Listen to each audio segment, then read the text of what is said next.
Bismillahirrahmanirrahim. Innal hamdalillah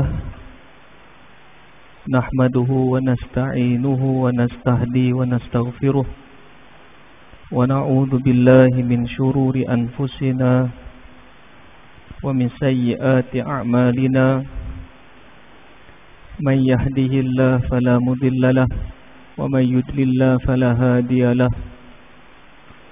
أشهد أن لا إله إلا الله وحده لا شريك له وأشهد أن محمدا عبده ورسوله. رب اشرح لي صدري ويسر لي أمري واحلل عقدة من لساني يفقه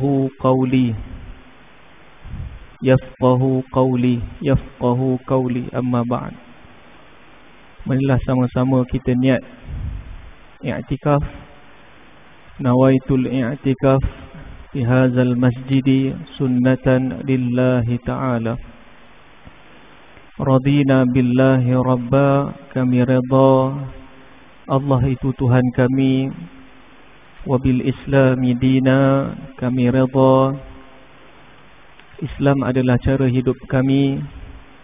Wabi Muhammadin nabiyyan wa rasula, dan kami juga redha Nabi Muhammad sallallahu alaihi wasallam merupakan nabi dan rasul. Yang dihormati pengurusi masjid Tuan Haji Japilus, timbalan pengurusi, para ahli jawatan kuasa masjid, muslimat, Tok Imam, Tok Bilal, Tok Siak, tuan-tuan, puan-puan, ibu-ibu, ayah-ayah yang dirahmati Allah Azza wa Jal.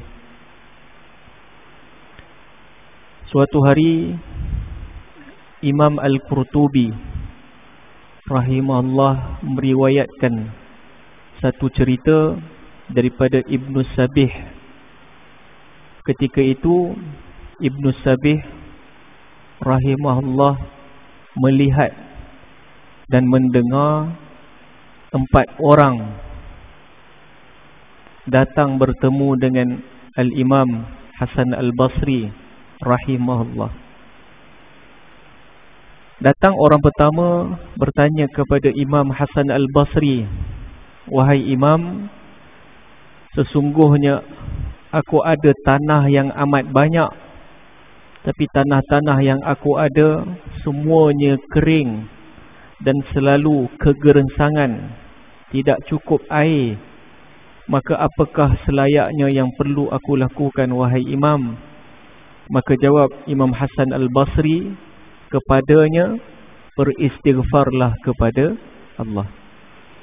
Pulang orang yang pertama, datang pula orang yang kedua bertanya kepada Imam Hasan Al-Basri, "Wahai Imam, sesungguhnya aku telah bekerja dalam tempoh yang agak lama, tetapi aku tidak pernah menikmati kekayaan akan apa yang aku usahakan. Malah sekarang aku salah seorang yang jatuh miskin. Apakah selayaknya yang perlu aku lakukan, wahai Imam?" Maka jawab Imam Hasan Al-Basri, "Beristighfarlah kepada Allah." Maka pulang orang yang ketiga, datang pula orang yang keempat, "Wahai Imam, sesungguhnya aku telah berumah tangga dalam tempoh yang agak lama, tetapi aku tidak dikurniakan cahaya mata. Apakah selayaknya yang perlu aku lakukan, wahai Imam?" Maka jawab Imam Hasan Al-Basri rahimahullah, "Beristighfarlah kepada Allah." Maka pulang orang yang ketiga, datang pula orang yang keempat, dan orang keempat bertanya, "Wahai Imam, sesungguhnya aku ada banyak kebun-kebun, tetapi aku tidak pernah merasai dan menikmati hasil keuntungan kebun-kebun yang aku ada. Apakah selayaknya yang perlu aku lakukan, wahai Imam?" Maka jawab Imam Hasan Al-Basri, "Beristighfarlah kepada Allah." Maka ketika itu Ar-Rabi' bin As-Sabih rahimahullah bertanya kepada Imam Hasan Al-Basri rahimahullah, mengapa 4 orang yang datang membawa soalan yang berbeza, tetapi jawapan engkau hanyalah sama, iaitu beristighfar kepada Allah.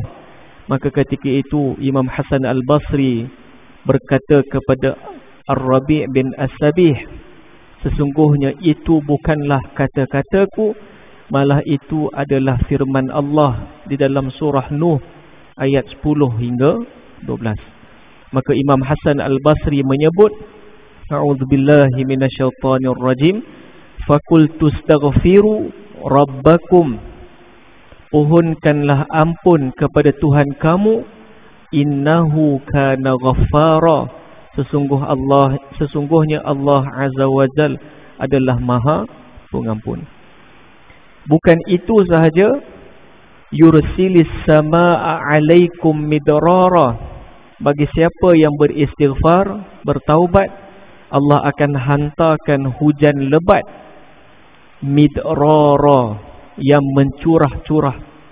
Bukan itu sahaja, wa yumditkum, dan Allah Azza wa Jal akan memberikan kepada orang yang istighfar banyaknya, bi amwalin, harta kekayaan, wa banin, dan anak pinak, wa yaj'al lakum jannatin, dan Allah akan mengadakan bagi orang yang beristighfar kebun-kebun tanaman yang subur, wa yaj'al lakum anhara, dan Allah akan mengadakan bagi orang yang istighfar sungai-sungai yang mengalir di bawahnya. Maka secara khusus Imam Hasan Al-Basri rahimahullah menjawab kepada 4 orang, tetapi secara umumnya beliau mengatakan akan kelebihan beristighfar. Maka perbanyakkanlah kita akan istighfar. Dari Abu Hurairah radhiyallahu anhu bahawa beliau mendengar Nabi sallallahu alaihi wasallam bersabda dalam hadis Sahih Bukhari, Nabi sebut, wallahi, demi Allah, inni la astaghfirullah wa atubu ilaih, sesungguhnya aku, iaitu Nabi sallallahu alaihi wasallam, beristighfar kepada Allah dan mohon ampun, fil yaumi, pada setiap hari, aktsara min 70 marrah, melebihi 70 kali. Itu Nabi sallallahu alaihi wasallam confirm syurga Jannatul Firdausil A'la, syurga yang paling tinggi, tetapi hariannya Nabi sallallahu alaihi wasallam paling kurang Nabi akan istighfar 70 kali. Apatah lagi kita, keturunan Nabi Adam alaihi salam, yang sentiasa melakukan dosa, sedar ataupun tak sedar, terbuka ataupun tertutup, maka kita pernah melakukan dosa. Dan Nabi sebut, kullu bani Adam khata'un, setiap kita anak Adam melakukan dosa, wa khairu al-khata'i, sebaik-baik orang yang melakukan dosa, at-tawwab, yang bertaubat. Maka perbanyakkanlah kita akan istighfar. Maka itu antara kelebihan istighfar, Allah akan keluarkan daripada masalah dunia, dan Allah akan mudahkan urusan kita ketika mana hari akhirat nanti. Baik, tuan-tuan, puan-puan dirahmati Allah, hari ini kita akan masuk mengurus harta cara Rasulullah, fiqh muamalat, Dr. Muhammad Zaki Yahpar Al-Yahya. Saya tengok ramai yang dah ada buku. Ini antara buku yang baru, edisi yang kedua. Edisi yang pertama dia warna coklat, dan dia ada banyak masalah kesilapan tentang pengurusan dalil. Tetapi dalam buku yang kedua ini lebih baik. So insya-Allah kita akan mulakan buku kita.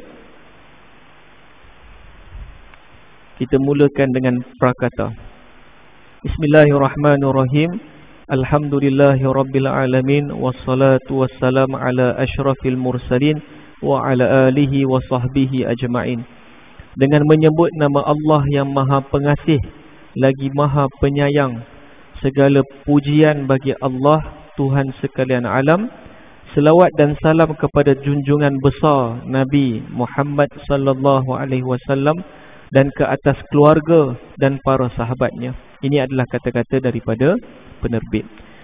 Bersyukur kepada Allah Azza wa Jal kerana dengan izinnya dapat kami menerbitkan buku ini yang berjudul Mengurus Harta Cara Rasulullah.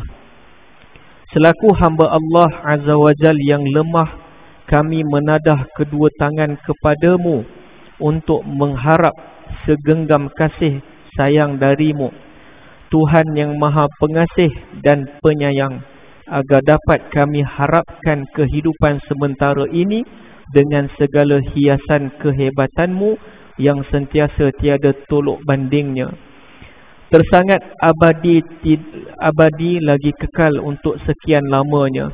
Semoga Allah Azza wa Jal memberikan ganjaran yang terbaik buat kita semua dalam mendekatkan diri kepadanya, dan kehidupan yang dilalui dimanfaatkan untuk mengabdikan diri kepadanya, insya-Allah. Sekian wassalam. Ini adalah kata daripada penerbit. Di dalam buku ini dimuat naikkan 25 bab yang kecil, dan insya-Allah kita akan sentuh satu persatu pada kuliah yang akan datang. Tetapi kalau tuan-tuan tengok dalam bab-bab ini tidak dimasukkan faraid. Okay? Faraid ini satu bab dalam muamalat, tetapi dalam buku ini penulis tidak memuat naikkan sebab dia adalah bab yang berbeza. Tetapi hibah ada, wasiat pun ada. Tapi faraid satu bab yang lain.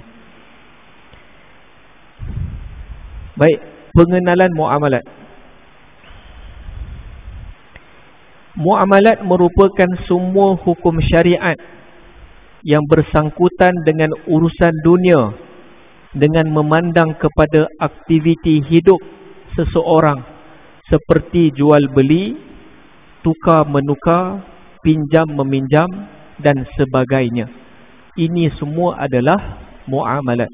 Bukan hanya jual beli, pinjam meminjam, tukar menukar, juga dimuat naik dalam bab ijarah sewaan yang ada dalam buku ini. Muamalat juga merupakan tata cara atau peraturan dalam perhubungan manusia sesama manusia untuk memenuhi keperluan masing-masing yang berlandaskan syariat Allah Azza wa Jal yang melibatkan ekonomi dan sosial Islam. Sebelum datangnya mata wang, adanya keperluan dan kehendak. Maka ketika itu saya ada baju yang lebih dan saya tidak ada makanan, maka saya cari orang yang ada makanan dan memerlukan baju. Maka ketika itu berlakulah tukar menukar, dan itu adalah muamalat. Tetapi dewasa kini tidak ada lagi sistem barter, adanya sistem duit. Duit itu kita boleh pergi beli di mana sahaja yang kita nak beli, selagi mana duit itu adalah duit yang sah. Muamalat yang dimaksudkan di sini ialah tertumpu dalam bidang ekonomi yang menjadi tumpuan semua orang bagi memperoleh kesenangan hidup di dunia dan kebahagiaan di akhirat. Okay? Penulis menekankan muamalat ini hanya khusus tentang ekonomi sahaja. Kalau boleh saya tulis,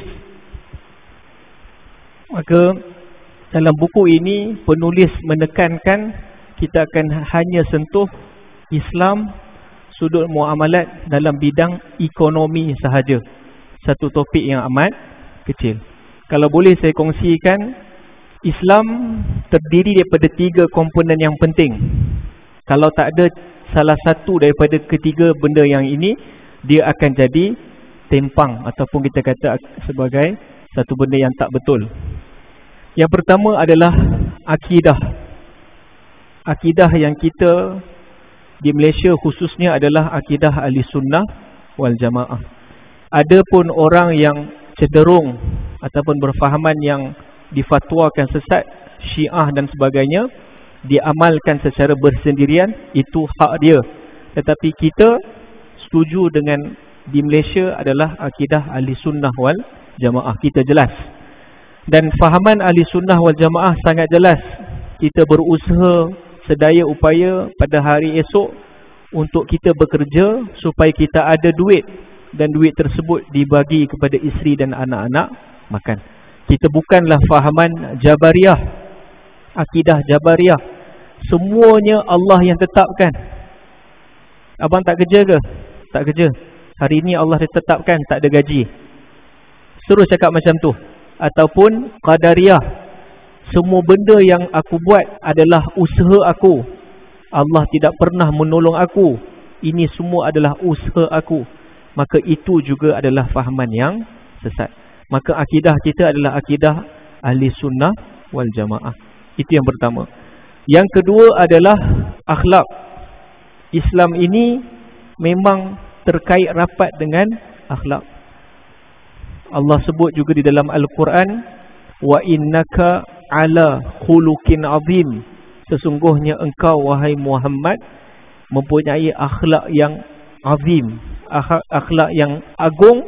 Tapi Nabi berada pada atas akhlak yang agung, ala. Dan banyak dalam hadis sebut, contohnya Nabi sebut, innama bu'ithtu liutammima makarimal akhlaq. Dalam riwayat yang lain, innama bu'ithtu liutammima masalihal akhlaq. Hanya senya Nabi sallallahu alaihi wasallam diutuskan untuk menyempurnakan akhlak. Sebab itu adalah punca dan asas yang pertama. Ketika mana Nabi diutuskan, telah jarak panjangnya.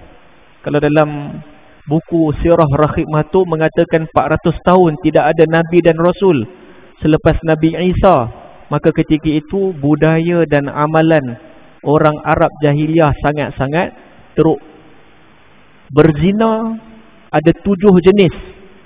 Berzina biasa, berzina membunuh, berzina membunuh memotong kaki, berzina membunuh, sangat teruk akhlak. Maka ketika itulah Allah menghantar Nabi sallallahu alaihi wasallam untuk menyempurnakan akhlak. Yang ketiga adalah syariah. Islam ini adalah syariah. Apa itu syariah? Dia adanya ibadah, muamalat, perbankan, munakahat, perkahwinan, dan keempat adalah jenayah. Dan kebetulan Allah rezekikan saya belajar di Mesir. Keempat-empat benda ini belajar. Pada tahun pertama belajar ibadah, tahun kedua belajar muamalat, tahun ketiga belajar perkahwinan, tahun keempat belajar jenayah.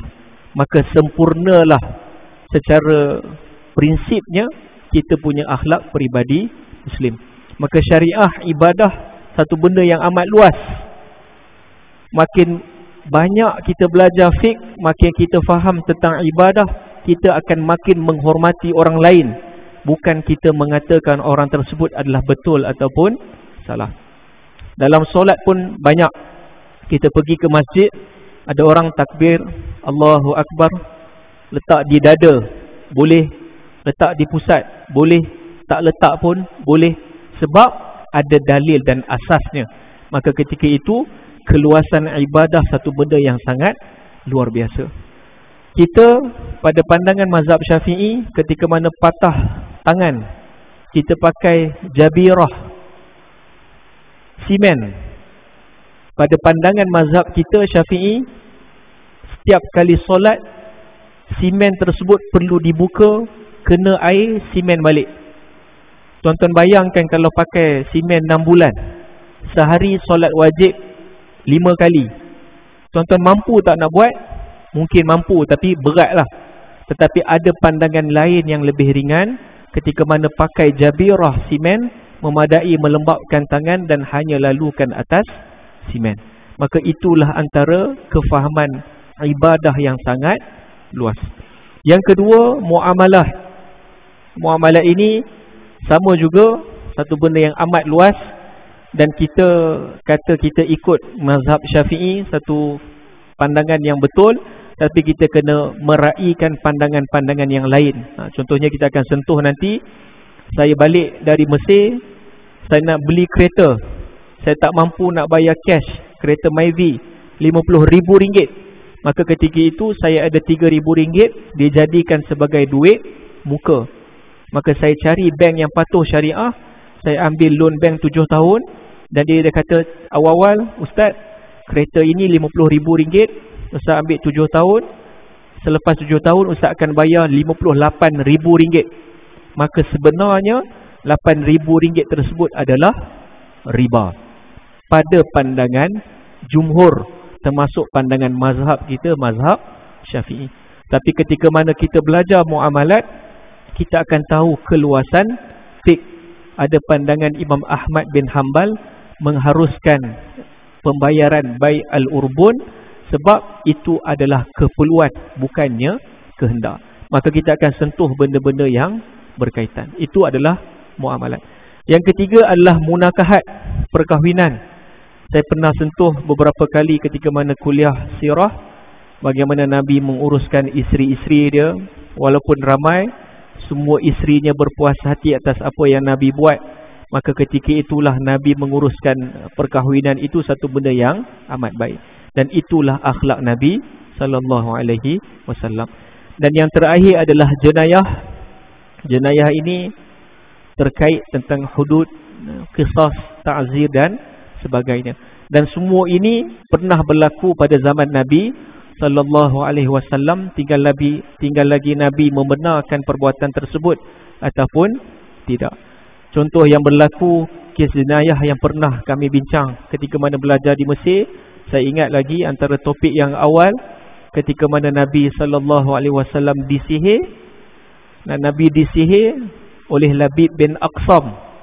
Dan ketika itu dua malaikat datang duduk di bahagian kepala dan kaki Nabi. Nabi sedang baring dan mereka berbincang. Memang Muhammad disihir.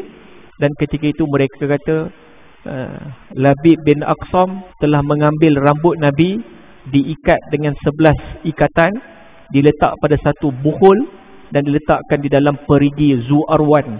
Maka Nabi dengar, Nabi terus bangun. Malaikat sedang bersembang, Nabi bangun, Nabi pergi ke perigi, Nabi buka, memang ada. Maka ketika itu Nabi membaca surah Al-Falaq dan An-Nas, ada 11 ayat. Maka setiap ayat yang Nabi baca, terbukalah setiap ikatan yang dibuat oleh Labid bin Aqsam. Maka ketika itu selesai, Labid bin Aqsam dipanggil di depan Nabi, nak kata jenayah ni. Ketika itu Sayyidina Umar Al-Khattab keluarkan pedang, nak pancung kepala. Nabi kata, kenapa engkau nak buat wahai Umar? Sebab bukankah engkau yang mengatakan haddus sahir, had bagi orang yang menyihir, darbatu bis-saif, dipancung kepalanya. Maka Nabi SAW kata, betul. Tetapi Nabi kata apa? Nabi kata, sesungguhnya aku telah sembuh dan aku memaafkan Labid bin Aqsam. Maka itulah berkaitan tentang jenayah dan apa-apa yang berlaku. Dan dalam buku ini penulis kata kita akan hanya menyentuh di bahagian syariah, muamalat dan hanya berkaitan tentang ekonomi sahaja. Kita tahu muamalat ada juga sosial dan ada juga berkaitan tentang politik. Maka itu yang akan disentuh dengan penulis. Dan akhirnya tiga komponen ini saling bergantung antara satu sama lain. Ada ramai orang di luar sana, akhlak dia amat bagus, solat awal waktu, jaga dan sebagainya. Tetapi ketika mana akidah dia tidak jelas, ada amalan yang dia buat yang mensyirikkan Allah di rumah secara tersembunyi, maka dia akan tertolak. Dan berapa ramai juga orang di luar sana, akidah dia jelas, ahli sunnah wal jamaah, akhlak dia amat baik, tapi bila suruh puasa bulan Ramadan, belum datang seru. Kenapa tak solat subuh? Belum lagi. Dia merasakan memadai dengan akidah yang jelas dan akhlak yang mantap, tetapi syariah dia tak buat. Wa na'uzubillah min zalik. Sekarang lagilah amat ramai, akidah dia jelas, syariah dia buat, tetapi akhlak dia tidak ada. Maka dia menjadi seorang mukmin dan muslim, tetapi seorang mukmin yang tidak sempurna. Maka perlulah akidah yang jelas, akhlak yang mantap, dan syariah perlu dia buat selagi mana dia mampu. Dan itulah yang akan ditekankan di dalam buku ini.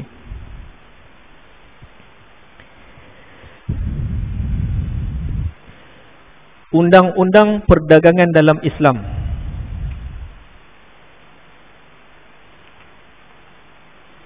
Jual beli.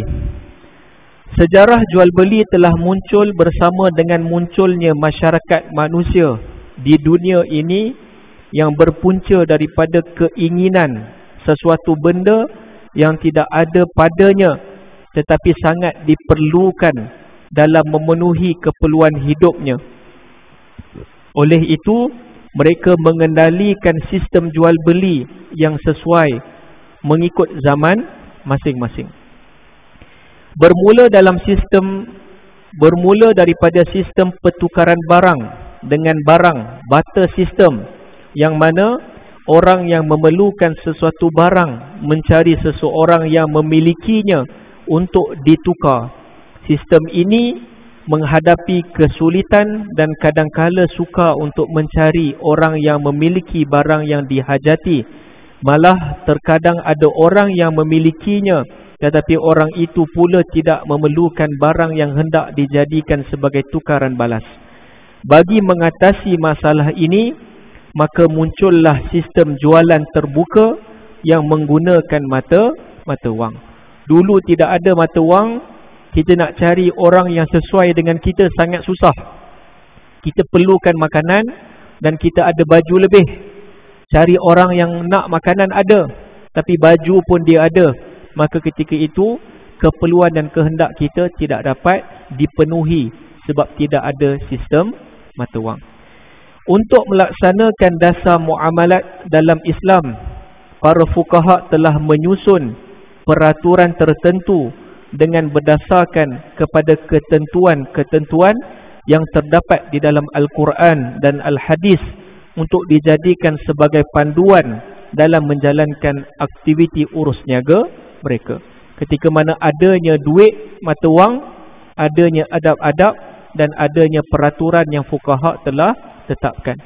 Contohnya kita baca dalam surah Mutaffifin, Allah sebut wailul lil mutaffifin, celakalah bagi orang yang menipu timbangannya.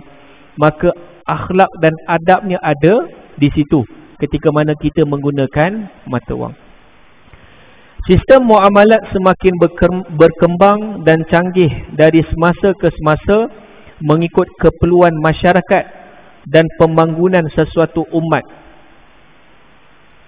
Sebagai contoh, akad jual beli dahulu berlaku antara penjual dan pembeli secara berhadapan di sesuatu tempat. Tetapi pada zaman ini, pelbagai cara dan kaedah boleh diguna, iaitu dengan adanya sistem komunikasi canggih yang moden seperti telefon, fax, email dan sebagainya yang boleh menghubungkan penjual dengan pembeli secara langsung walaupun mereka berada di tempat yang berasingan. Dulu ada duit nak pergi jumpa dengan orang yang menjual, maka terjadilah akad jual beli. Sekarang tak. Anak kata nak kasut baru, kasut bola, maka kita buka handphone, kita cari di online. Anak memang nak kasut warna hitam, Adidas saiz 3, maka kita cari di dalam handphone, ada, maka kita membeli di dalam talian.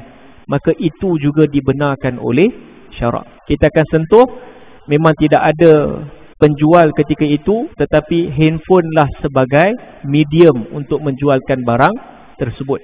Maka kita pun tidak ada ketika mana kita transfer duit, kita cakap aku beli, maka kita tunggu handphone nak reply aku jual, pun tak ada. Sebab ketika mana kita membeli barang tersebut menunjukkan kita redha atas apa yang kita nak beli. Maka akad tersebut dianggap sah ketika mana sampainya di rumah kasut Adidas warna hitam saiz 3 UK, maka barulah sah akad jual beli kita. Ketika mana minta kasut Adidas, dapat kasut Nike warna hitam saiz 3 UK, maka ketika itu akad tersebut adalah akad yang tidak sah. Maka itulah peredaran zaman. Demikian juga dengan lafaz akad yang pada dasarnya perlu disebut, tetapi dalam keadaan serba maju ini lahirnya perniagaan yang besar yang mana jumlah barang jualan juga banyak. Penjual hanya sekadar meletakkan tanda harga pada setiap barang yang hendak dijual, dan pembeli dengan mudah dapat memilih dan mengambil barang yang dihajati, menandakan persetujuan dengan harga yang ditawarkan. Jualan seperti ini biasanya berlaku di pasaraya-pasaraya dan gedung-gedung perniagaan yang besar. Kita masuk supermarket ataupun hypermarket, kita tak perlu nak tanya dah di kaunter. Setiap barang itu ada harga. Kalau tak ada harga, maka itu dijadikan sebagai kesalahan. Tapi pada zaman dahulu, nak beli barang tanya, dan barang itu harganya berubah-ubah mengikut orang yang datang. Maka ketika ini tidak perlu bertanya, tengok harga bawang dengan harga sekian, kita ambil, menunjukkan kita setuju dengan harga tersebut.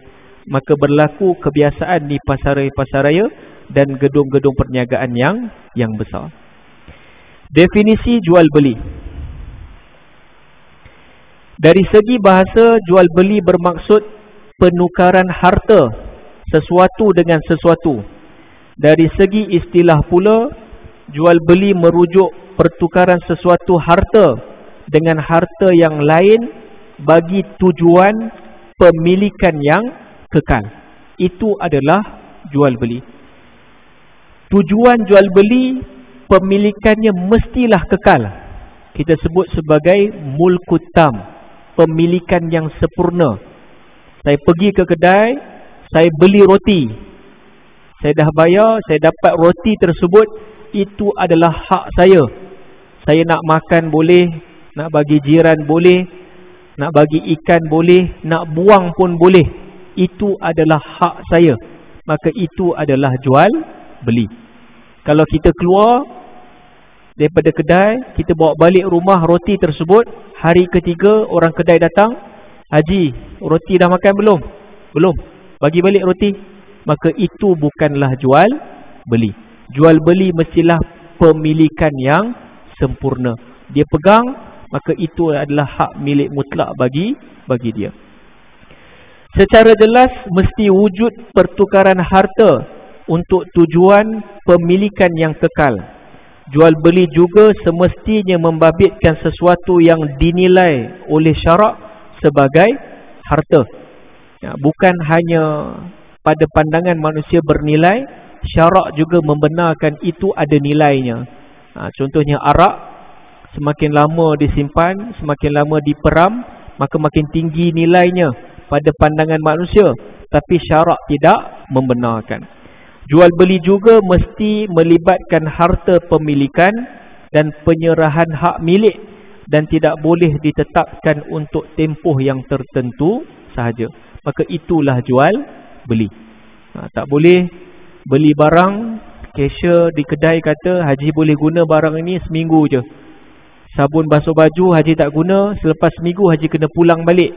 Maka itu bukanlah jual beli. Jual beli adalah pemilikan yang sempurna. Dalil jual beli. Allah sebut, para ahli fiqh bersepakat menyatakan bahawa hukum jual beli adalah harus berdasarkan dalil-dalil Al-Quran dan Al-Hadis. Antara dalil dari Al-Quran ialah seperti berikut.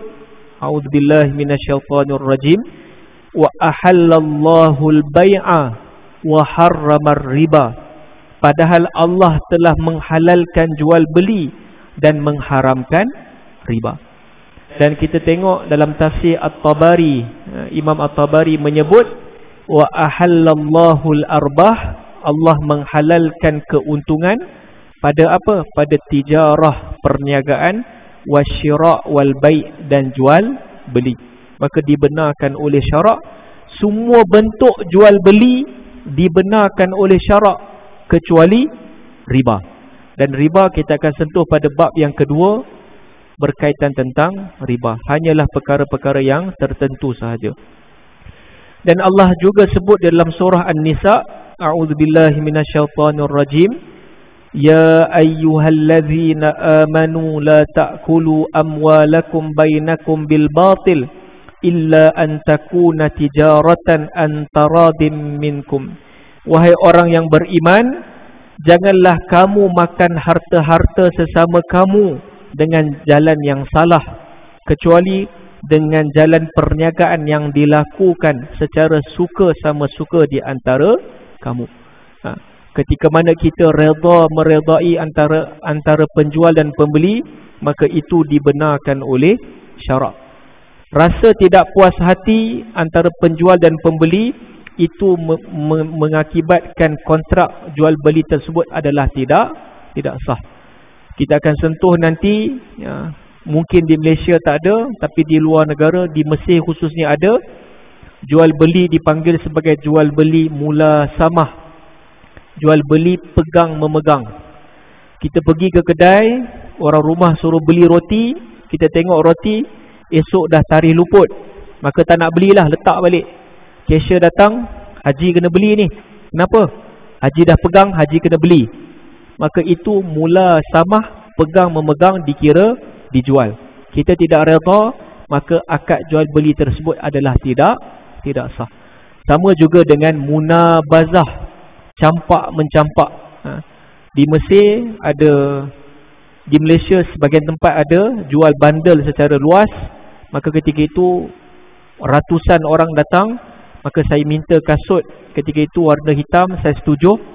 Saya cuba saiz 8, maka saya minta, dan orang itu campak mencampak. Saya tengok masih lagi saiz 8, saya cuba besar, dan saya nak keluar daripada gedung ataupun kedai yang menjualkan barang yang terpakai.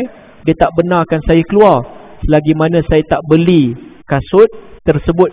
Dikira munabazah, campak mencampak, barang tersebut dikira dijual. Maka itu juga tidak dibenarkan oleh syarak. Mestilah redha atas apa yang kita beli. Dalil keharusan jual beli yang diambil dari al-hadis pula ialah sabda Rasulullah sallallahu alaihi wasallam, jika seseorang itu mengambil tali, kemudian dia pergi mencari kayu api, lalu dipikul di atas belakang untuk dijual, yang itu adalah lebih baik baginya daripada meminta-minta daripada seorang lelaki yang boleh jadi memberi ataupun tidak. Usaha atas orang yang berusaha untuk bekerja itu jauh lagi mulia daripada orang yang meminta-minta. Kita buka di Facebook sekarang, berapa ramai orang yang tidak sempurna tubuhnya tetapi bekerja dengan luar biasa. Maka itu yang Nabi SAW puji berbanding dengan orang yang suka meminta-minta. Baginda SAW ditanya oleh sahabat, apakah kerja yang paling baik? Baginda SAW menjawab, usaha seseorang dengan tangannya sendiri dan setiap jual beli yang diberkati. Itu yang paling mulia dan paling baik. Dia bekerja, hasil titik peluhnya dia dapat upah atas apa yang dia buat. Itu paling baik. Yang ketiga, Nabi sebut peniaga yang jujur dan amanah sejajar tempatnya di syurga dengan para nabi, orang yang benar dan orang yang mati syahid. Ini antara pengiktirafan Nabi SAW kepada peniaga yang jujur.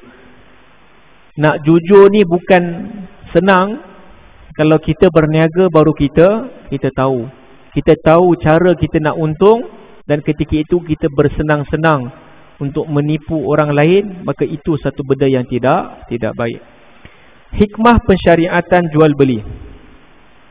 Manusia sentiasa memerlukan pelbagai barangan. Setiap orang tidak mampu untuk menghasilkan semua barangan keperluan bagi kegunaan sendiri. Oleh itu, mereka perlu membuat pertukaran untuk mendapatkan semua keperluan mereka. Pertukaran tidak akan berjaya dibuat, melainkan dibuat secara sukarela. Kerelaan inilah yang disebut sebagai akad atau kontrak jual beli. Redha meredha ini antara akad syarat sah jual beli.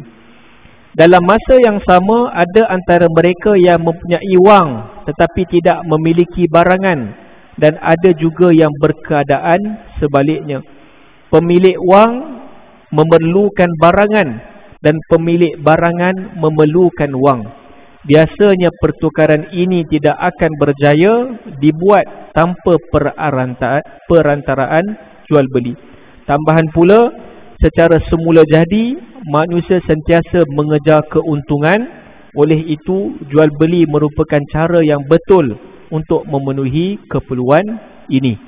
Kita ada duit, kita tidak ada barang, maka kita pergi mana-mana kedai yang boleh menerima duit kita, maka kita beli.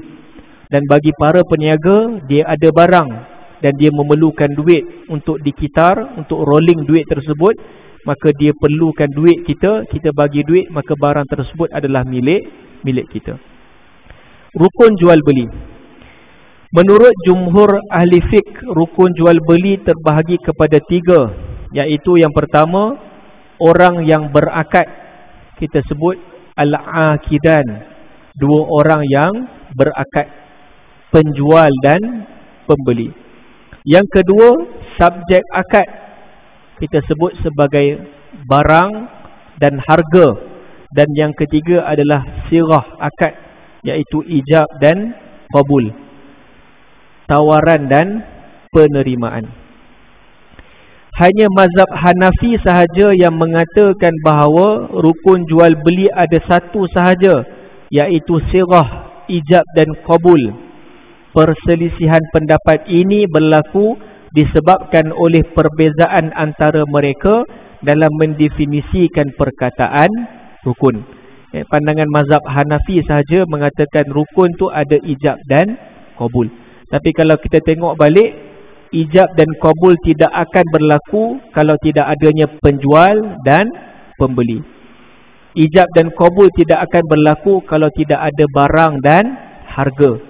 Maka sebenarnya pandangan mazhab Hanafi sama juga dengan pandangan mazhab jumhur. Menurut Salabi, walau apapun punca yang membawa perselisihan dalam kalangan ahli fiqh dalam menentukan bilangan rukun jual beli, sama ada ia berpunca daripada perbezaan dalam mendefinisikan rukun atau selainnya, perselisihan ini sebenarnya tidak bermanfaat. Pendapat ini adalah benar kerana semua ahli fiqh termasuk mazhab Hanafi bersetuju bahawa akad tidak sah melainkan dengan adanya orang yang berakad. Subjek akad dan sirah akad, kerana ketiga-tiganya merupakan muqawwamat, asas bagi akad. Oleh itu, perbincangan rukun meliputi 3 perkara itu, perkara iaitu pihak yang berakad, subjek akad dan sirah akad. Ketiga-tiganya telah bersetuju bahawa pandangan jumhur ketiga-tiganya adalah benda yang penting. Mesti ada penjual, mesti ada pembeli. Penjual dan pembeli mestilah orang yang berbeza. Tidak dikira jual beli, saya nak jual handphone, tak ada orang nak beli, saya beli handphone saya. Maka itu bukanlah jual beli. Mestilah ada orang yang pertama dan orang yang kedua, barulah dikira jual beli. Pihak yang berakad. Sesuatu akad merupakan hasil daripada 2 orang yang melakukan akad. Untuk melakukan akad,